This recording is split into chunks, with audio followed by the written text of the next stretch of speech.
पाकिस्तान की नीयत, इस पर भरोसा किया जाए या नहीं? क्योंकि पाकिस्तान के ये अखबार द न्यूज़ ने ये कहा है कि जो सबूत भारत की तरफ से दिए गए थे उन्हें पाकिस्तान नकार रहा है। और ऐसे में सवाल ये कि पाकिस्तान बात के साथ है या आतंक के साथ? जब तक हम लोग उनको दर्द नहीं पहुंचाएंगे, जो कोई हो, मैं एक स्पेसिफिक इशू में नहीं बोल रहा हूँ, तब तक ऐसे इंसिडेंट कम नहीं होंगे। पहले रक्षा मंत्री मनोहर पर्रिकर ने पाकिस्तान को कड़े शब्दों में चेतावनी दी, फिर भारत सरकार ने दे दिया अल्टीमेटम 48 घंटों का। 4 दिन बाद दोनों देशों के विदेश सचिवों की बातचीत पर 48 घंटे में फैसला हो जाएगा। पठानकोट हमले पर पाकिस्तान क्या कार्रवाई करता है, इसको देखते हुए भारत फैसला लेगा। लेकिन अल्टीमेटम से पहले पाकिस्तान का दो मुहा रवैया साफ दिख रहा है। एक तरफ प्रधानमंत्री नवाज शरीफ ने साझा टीम बनाकर हमले की जांच का ऐलान किया है, तो दूसरी ओर भारत के दिए सबूतों को नकार भी रहा है पाकिस्तान के अखबार द न्यूज़ के मुताबिक जिन नंबरों पर आतंकियों ने बात की थी, उन नंबरों को पाकिस्तान ने अपना बताने से इनकार कर दिया। आपके चैनल एबीपी न्यूज ने भी ट्रू कॉलर के जरिए नंबरों की पड़ताल की थी। पड़ताल में पता चला कि नंबर पाकिस्तान में ही दर्ज हैं। अब बड़ा प्रश्न ये कि क्या पाकिस्तान बातचीत का सिर्फ नाटक करता है? इसीलिए हम ये सवाल उठा रहे हैं कि क्या पाकिस्तान बातचीत का सिर्फ नाटक कर रहा है? क्योंकि अगर ये नाटक नहीं है तो कम से कम आप जो एक्शन ले रहे हैं, जो कदम उठा रहे हैं, उसमें थोड़ी गंभीरता तो दिखे। अगर आप सबूतों को ही नकारना शुरू कर देंगे तो फिर ये जांच आपके भरोसे आगे कैसे बढ़ेगी? आपको बता दें, 48 घंटे का अब अल्टीमेटम है। विदेश सचिव स्तर की बातचीत होने में फिलहाल जो स्थिति है वो ये है कि लाहौर यात्रा के बाद उन्होंने हाथ मिलाया था, लेकिन 48 घंटे बाद कहीं ये तस्वीर ना आ जाए कि अगर पाकिस्तान कोई कड़ी कार्रवाई नहीं करता तो नवाज शरीफ और प्रधानमंत्री मोदी के रास्ते कम से कम बातचीत पर अलग अलग ना हो जाए। और इसी संदर्भ में हम आज का ये सवाल उठा रहे हैं कि क्या पाकिस्तान वाकई में विश्वास करने लायक है? पाकिस्तान आखिर खड़ा किस तरफ है? क्या बातचीत की तरफ खड़ा है पाकिस्तान या फिर आतंक के साथ खड़ा है? और आपको बता दें, हमारी आज की इस चर्चा में खास मेहमान मौजूद हैं। हमारे साथ पाकिस्तान से सुल्तान एम हली साहब रिटायर्ड ग्रुप कैप्टन हैं और इस चर्चा में जुड़ गए हैं। हाली साहब, मैं आपसे इस चर्चा की शुरुआत करते हुए ये जानना चाहूंगी, आखिर हम अपने इस कार्यक्रम में बड़ा प्रश्न में ये क्यों कह रहे हैं कि पाकिस्तान नाटक कर रहा है? वो इसीलिए कह रहे हैं क्योंकि आपकी नीयत पे बड़ा सवाल उठ रहा है। हम यहाँ आपको सबूत दे रहे हैं और आप आतंकियों के साथ खड़े नजर आ रहे हैं। सबूत नकार रहे हैं आप सर? देखिए, आपका सवाल बजा है, और लेकिन मैं ये कहना चाहूँगा कि जिसको आप सबूत कह रही हैं, ये सबूत नहीं है। अंग्रेज़ी में इसको लीड कहते हैं, क्योंकि अभी तक तो आपने अपनी इंक्वायरी मुकम्मल नहीं की। सबूत तो उसके बाद आएंगे, लेकिन जो आपके लीड्स हैं, हमने उनका खैर मकदम किया और उनको जो है अपने पूरी साफ नीयत के साथ उनको देखा। अगर हमें उनके ट्रेसेस पाकिस्तान में नहीं मिले, आप ये भी देखें कि जिस दिन आपने ये हमें लीड्स दिए तो हमने फौरी तौर के ऊपर मौलाना मसूद अजहर के घर के ऊपर, यानी कि उनके बहनोई के ऊपर इस्लामाबाद में छापा मारा गया और कोशिश की गई कि उनसे कोई सबूत मिले कि आया वो इसमें मुलविस थे या नहीं। जहाँ तक ये टेलीफोन नंबरों का ताल्लुक है, अभी पाकिस्तान में पूरी एक बहुत बड़ी एक्सरसाइज की गई थी जिसमें जितने इलीगल सिम्स थे उनके सबका रिकॉर्ड किया गया और जो इलीगल थे उनको बंद कर दिया गया। इसलिए इस वक्त हमारे जो नादरा है और जो हमारे सेलुलर इंडस्ट्री है, उनके तमाम नंबर के रिकॉर्ड मौजूद हैं। तो अगर ये उसमें नहीं मिला तो हमने आपको वो जवाब दिया। इसमें हमारी नियत पे आप नहीं शक करें, हमारी कोशिश जारी है। शाहनवाज हुसैन साहब बीजेपी से मेरे साथ मौजूद है। शाहनवाज हुसैन जी, ये बड़ा ही हैरान करने वाला तर्क है, क्योंकि एनआईए के जो डीजी हैं शरद कुमार, उन्होंने साफ कहा कि हम पाकिस्तान को जो सबूत दे रहे हैं, उसमें जो फोन कॉल्स की हम उनको डिटेल दे रहे हैं, जो नंबर दे रहे हैं, उससे पता चलता है ये आतंकी पाकिस्तान से आए थे। और जो खुद एबीपी न्यूज की पड़ताल रही है उसमें पता चला है कि वो जो नंबर हैं वो पाकिस्तान में रजिस्टर्ड हैं। लेकिन देखिए, जब ये कार्रवाई शुरू होती है तो पहली बात जो पाकिस्तान कहता है वो बिल्कुल 26/11 वाली तर्ज पर है कि ये नंबर पाकिस्तान के नहीं है, ये हमारे यहाँ रजिस्टर्ड नहीं है। क्या पाकिस्तान की नीयत पर शक ना हो? शाहनवाज जी।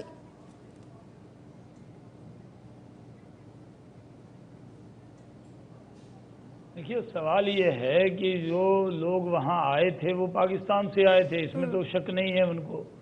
जहां तक ट्रू कॉलर से आपने भी देखा वो नंबर पाकिस्तान का है, इसमें भी किसी को शक नहीं होना चाहिए। तीसरी बात कि प्रधानमंत्री नरेंद्र मोदी जी वहां पर गए थे और पहले दिन से हमने कहा हम पाकिस्तान से दोस्ती चाहते हैं, लेकिन हम ये नहीं चाहते कि उनकी सरजमी का इस्तेमाल भारत के खिलाफ आतंक के लिए हो। और ये बात हम एक नहीं अनेक बार उनको कह चुके हैं। अभी भी जो घटना हुई, ये सही है कि पाकिस्तान के वज़ीर आज़म ने मीटिंग की, उनके सारे ऑफिशियल आए, पहली बार ही हुआ ऐसा कि उन्होंने इसको हमारी जो बातें थी उसको मानते हुए उस पर कहा कि कार्रवाई करेंगे। जी। अभी भी हम इंतज़ार करेंगे।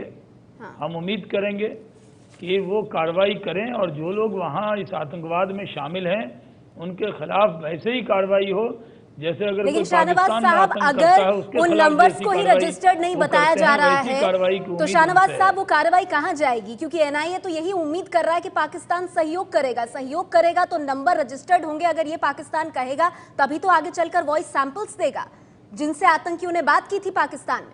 लेकिन अगर पाकिस्तान शुरुआत में ही कह रहा है कि ये नंबर हमारे यहाँ रजिस्टर्ड ही नहीं है तो फिर कहाँ जाएगी जांच? उनके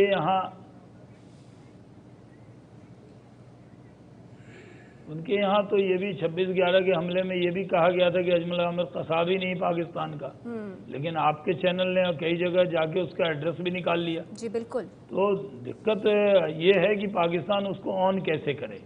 लेकिन इस बार हम लोगों ने बहुत जिम्मेदारी से कहा है कि हम पाकिस्तान से अच्छा रिश्ता तभी होगा जब पाकिस्तान की सरजमी का इस्तेमाल भारत के खिलाफ नहीं हो। ठीक है, और ये भरोसा आप पर जताने की कोशिश हाली साहब भारत ने की है, प्रधानमंत्री मोदी ने की है, लेकिन बदले में भारत को क्या मिल रहा है सवाल ये है। जैसे शाहनवाज हुसैन जी कह रहे हैं 26/11 के बाद भी आप लोगों का यही रवैया था, सबूत पे सबूत भारत ने दिए, लेकिन आपने कहा ये सबूत काफी नहीं है। वही चक्र दोबारा चल रहा है। भारत में किसी को संशय नहीं है कि ये आतंकी पाकिस्तान से ही आए थे। अब हम सबूत भी दे रहे हैं उसको कोरॉबोरेट करने के लिए। अब वो सबूत ही आप नहीं मानेंगे तो विश्वास कैसे बनेगा पाकिस्तान पर? देखिए, दो बातें हैं इसमें। पहले तो यह कि आपने एक अखबार का हवाला दिया कि उस अखबार ने यह कहा है।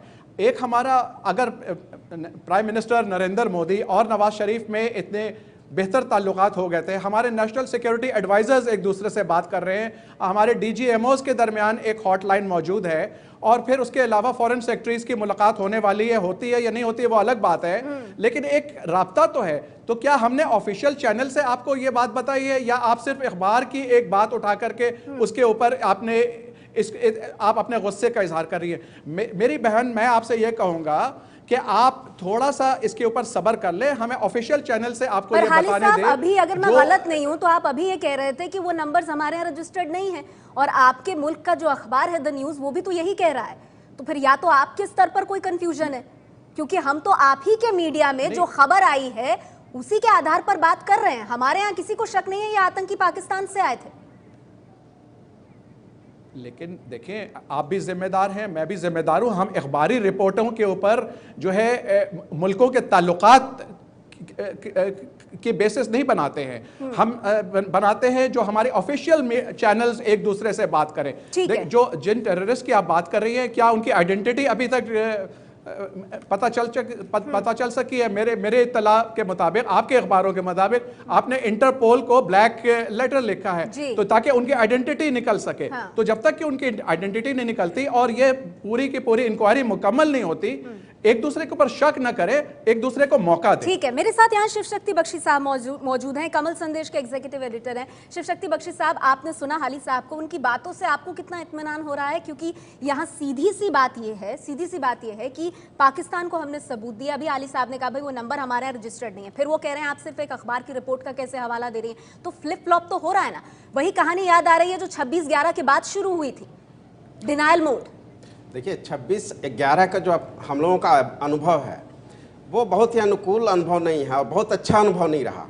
लेकिन अभी जो यह पठानकोट का जो हमला हुआ है, इसमें 1-2 बातें हुई हैं। जैसे प्रधानमंत्री नवाज शरीफ ने पहली बार स्वयं फोन किया प्रधानमंत्री नरेंद्र मोदी को, तो ये एक अच्छी पहल मैं एक हद तक मानता हूँ। इसके बाद एक ज्वाइंट वहाँ जो कमीशन बना है इंक्वायरी की, तो वो भी एक पॉजिटिव पहल मानता हूँ। एक तीसरी बात भी मैं मानता हूँ कि ये जो अभी खबर आई है अखबारों में, ये पाकिस्तान का कोई आधिकारिक स्टैंड अभी तक नहीं है। ये किसी अन्य स्रोतों को कोट करके ये खबर आई है, इसलिए पाकिस्तान ने पूरी तरह डिनाई कर दिया, अभी नहीं कह सकते। लेकिन हमारा अनुभव ठीक नहीं है, उसके संदर्भ में ऐसी आशंकाएं लगातार बनी रहेंगी। लेकिन उसके बावजूद भी मुझे लगता है कि पाकिस्तान को एक मौका मिलना चाहिए। पाकिस्तान को मौका देना चाहिए क्योंकि भारत ने बहुत कुछ इसमें इन्वेस्ट कर रखा है। मेरे साथ यहाँ कांग्रेस पार्टी से संजय झा भी मौजूद है। संजय, मैं आपसे जानना चाहूंगी, यहाँ पे सवाल ये है कि पाकिस्तान ने, प्रधानमंत्री नवाज शरीफ ने एक साझा टीम बना दी जांच के लिए। इसके अलावा कुछ संदिग्धों की धरपकड़ भी हुई है, पर क्या इतना अपने आप में काफी है जब आपको एक खबर ये भी मिलती है उन्हीं के मीडिया के हवाले से कि हमारे फोन कॉल्स के जो सबूत हैं उनको नकार भी रहा है पाकिस्तान? भरोसा किया जाए पाकिस्तान पर?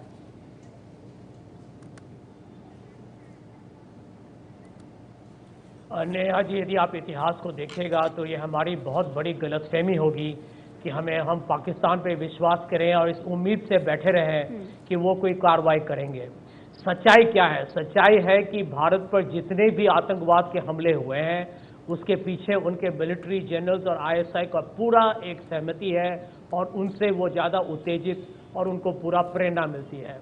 और जहाँ तक लश्कर तौयबा का सवाल है या जैश ए मोहब्बत का सवाल है या जमात उद दावा का सवाल है, इन सब को सालों से पाकिस्तान की जो एस्टैब्लिशमेंट है उन्होंने इनको सुरक्षा दिया हुआ है और इसीलिए आज भी जो हो रहा है उनको वो गुड तालिबान समझते हैं। उनको वो समझते हैं कि अच्छा तालिबान है क्योंकि कम से कम ये पाकिस्तान पे खुद तो हमला नहीं करता जैसे कि अफगान तालिबान करता है या तहरीक तालिबान करता है। तो सच्चाई है कि हम बहुत बड़ी गलती कर रहे हैं, ये हमारी बेवकूफ़ी होगी क्योंकि अंत में याद कीजिएगा, आप जितने भी सुरक्षा विशेषज्ञ को आप पूछिए तो आपको बताएंगे कि ये जो हमला हुआ है पठानकोट में वो 26/11 से भी ज्यादा भयानक है क्योंकि इन्होंने हमारे कैसे भरोसा किया जाए? हमारे एक कांग्रेस पार्टी से संजय झा पूछ रहे हैं पर हमला किया। मनमोहन सिंह ने भी बहुत कोशिश की थी बिल्कुल बॉर्डर संबंधों को नॉर्मल करने की, लेकिन तब आपने हमको 26/11 दिया और आज की तारीख में आप हमको पठानकोट दे रहे हैं। भरोसा कैसे किया जाए? इतिहास नहीं रहा है साहब का। नहीं, ठीक है, देखिए, नहीं 26/11 की बात जो है उसको हम थोड़ी देर के लिए साइड पे रख दे। हालांकि माजी जो है वो बड़ा ज़रूरी है क्योंकि माजी से आदमी सबक हासिल करता है, लेकिन जो अभी हमारे बीजेपी के दोस्त ने बताया कि जो चीज़ें अभी हुई है ये पहले कभी नहीं हुई थी। मासूम लोगों की हत्या की गई, कैसे हम साइड पर रख दें? नहीं, माफ कीजिएगा, नहीं, हम ये मैं नहीं कह रहा हूं कि आप उसको भुला दें। मैं सिर्फ ये कह रहा हूं कि जो उसमें हमारे आपस के एक्सपीरियंसेस हैं उनको थोड़ी देर के लिए साइड पे रखिए। हालांकि प्राइम मिनिस्टर नरेंद्र मोदी से मुलाकात पे प्राइम मिनिस्टर नवाज शरीफ ने वादा किया है कि 26/11 के बारे में भी जो आपके सबूत है आप हमें दोबारा पेश करें और तफसील से पेश करें। उनका हम जरूर जो है मुआयना करेंगे। अली साहब, कितनी बार पेश करें? आप तो ये तक नहीं मानने को तैयार पाकिस्तान की अजमल आमिर कसाब उनका ही बाशिंदा, उन्हीं का सिटीजन था। और शाहनवाज हुसैन साहब, फिर हमने देखा FIA के DG जो रह चुके हैं तारिक खोसा साहब, उन्होंने कहा ये अपने ओपिनियन पीस में उन्होंने ही मान ली ये बात कि 26/11 किसने किया था और अजमल आमिर कसाब कहां का था। तो भारत के जो एक्सपीरियंस हैं वो बहुत बुरे रहे हैं शाहनवाज हुसैन साहब पाकिस्तान के संदर्भ में। नहीं, ये देखिए, ये सही है जी, मैं एक और चीज कि हमारा और पाकिस्तान का बहुत गोल्डन एरा नहीं रहा है। हमारा और पाकिस्तान के बीच में हम चाहते हैं कि गोल्डन एरा आए, लेकिन अगर पाकिस्तान चाहता है कि उस एरा को न लाएं तो हम उसमें क्या कर सकते हैं?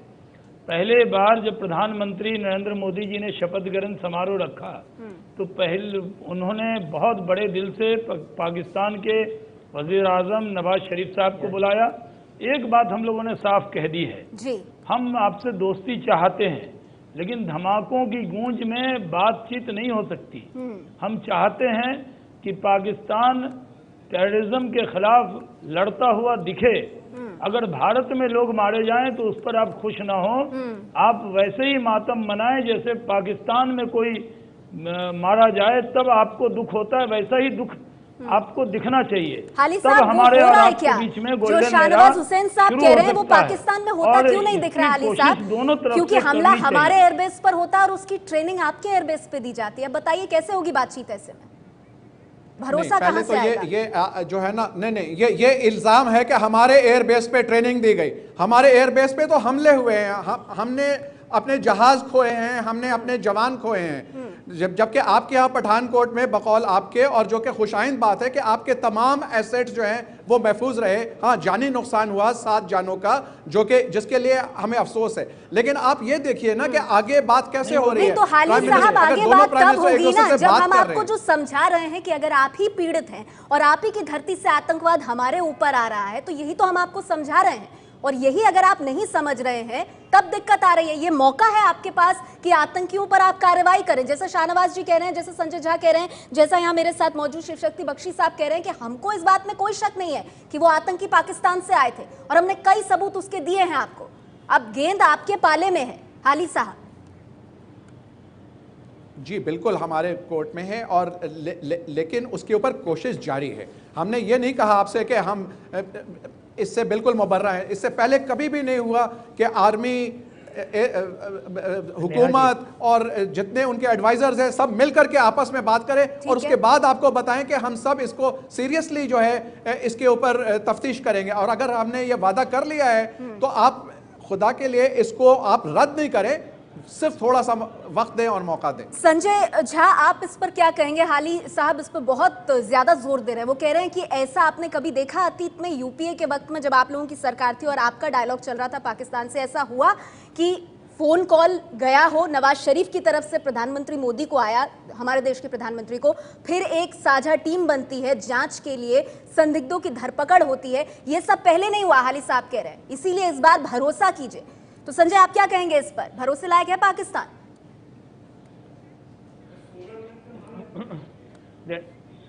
नहीं, देखिए नेहा जी, यदि 26/11 जिसको टेलीविजन पे दुनिया ने देखा था, हाँ। जिस पर अजमल कसब को पकड़ा गया, और सब लोग जानते हैं कि सारे सबूत सालों से पाकिस्तान के साथ सामने है, पाकिस्तान इस सच्चाई का सामना नहीं करना चाहती और कभी नहीं करेगी, ये भी सच्चाई है। यदि हम इसके लिए विश्वास करें कि पाकिस्तान में ज़कीर रहमान लखवी पर कल कोई उनको सजाए मौत दी जाएगी या उनको उम्र कैद जाएगी, तो ये बिल्कुल हमारी गलती होगी। और मैं आपको बताना चाहूंगा, देखिए उधमपुर, गुरदासपुर या पठानकोट को देखिए, तो आप ये मत भूलिए कि अफगानिस्तान में भी उसी समय अफगानिस्तान पे हमारे वहां पर डिप्लोमेटिक मिशन पे हमला हुआ था। हाँ। तो ये कैसे हो रहा है? ये इस पर एक पैटर्न है, और पैटर्न इसी बात का सबूत है क्योंकि अंदर में यदि आप पाकिस्तान के मीडिया को पढ़िएगा तो पाकिस्तान के मीडिया में ये कहा जाता है कि पेशावर में जहां पर इतने बच्चों को मारा गया स्कूल में, वहां पर वो उनकी वहां पर प्रोपेगेंडा या प्रचार है कि ठीक है संजय, शिव शक्ति बख्शी साहब, जो संजय कह रहे हैं उस बात से आप कितना इत्तेफाक रखते हैं? क्योंकि वो ये कह रहे हैं कि पाकिस्तान का इतिहास रहा है, ये पाकिस्तान से आप उम्मीद नहीं कर सकते, कम से कम भारत के खिलाफ जो आतंकी ग्रुप जो हैं, जो काम कर रहे हैं, उन पर पाकिस्तान ने अब तक कुछ नहीं किया है। नहीं, ये बात तो सही है, पाकिस्तान को कार्रवाई करते हुए दिखना पड़ेगा। हाँ। आज पूरे विश्व की नजर पाकिस्तान पर है। आप यदि देखें, अमेरिका ने से बात किया गया पाकिस्तान से, पूरे विश्व ने ये जो घटना हुई है पठान के कोट की, इसकी वर्षना की है। इसलिए पाकिस्तान को अभी के लिए परीक्षा की घड़ी है, नवाज शरीफ के लिए परीक्षा की घड़ी है। ठीक है, और ये परीक्षा की घड़ी बहुत बड़ी नहीं है शिव शक्ति बख्शी साहब, क्योंकि 48 घंटे का अल्टीमेटम, हाली साहब मैं आपसे जानना चाहूंगी, 48 घंटे का एक अल्टीमेटम भी दिया गया जिसमें कहा जा रहा है कि भाई 48 घंटे में अगर पाकिस्तान जो दोस्ती की बात कर रहा है, अगर वो कोई एक्शन लेता है तो अच्छी बात है, वरना जो विदेश सचिव स्तर की वार्ता जिस पर आप भी बहुत उम्मीद टिकाए हुए हैं, वो खटाई में पड़ सकती है। आपको लगता है ये बड़ी चीज है भारत की तरफ से, ये अल्टीमेटम, और इस पे खरा उतरना पड़ेगा पाकिस्तान को? देखिए, जहां तक अल्टीमेटम का ताल्लुक है, ये दोनों हुकूमतों के दरमियान है, लेकिन जहां तक इस सानहे का ताल्लुक है, इसके ऊपर पाकिस्तानियों के भी दिल दुखे हैं, और पाकिस्तान फौज और हुकूमत दोनों ने मिलकर के कहा है कि हम इसके ऊपर पूरी कोशिश करेंगे। अब ये 48 घंटे में होता है या 50 घंटे में होता है, ये वक्त बताएगा। मैं ये नहीं कह रहा हूं कि आप हमारे ऊपर भरोसा करें, मैं ये कह रहा हूं कि आप हमें वक्त दें, और मुझे उम्मीद है कि हम इसके ऊपर पूरी कोशिश करेंगे। चलिए, उम्मीद तो बहुत वक्त से पाकिस्तान जगाता आ रहा है हाली साहब, लेकिन सवाल यही है कि हम बहुत ज्यादा इंतजार नहीं कर सकते, क्योंकि बार बार टेस्ट किया है पाकिस्तान को, और पाकिस्तान अब तक हमारी उम्मीदों पर खरा नहीं उतरा है। वक्त मेरे पास इतना ही है। शाहनवाज साहब, हाली साहब, संजय झा और शिव शक्ति बख्शी साहब, बहुत बहुत शुक्रिया आप सभी मेहमानों का हमारे साथ आज की इस चर्चा में जुड़ने के लिए। सवाल वही बना हुआ है, 48 घंटे का इंतजार, लेकिन सवाल रहेगा कि क्या पाकिस्तान डिलीवर करेगा? भरोसा किया जाए पाकिस्तान पर।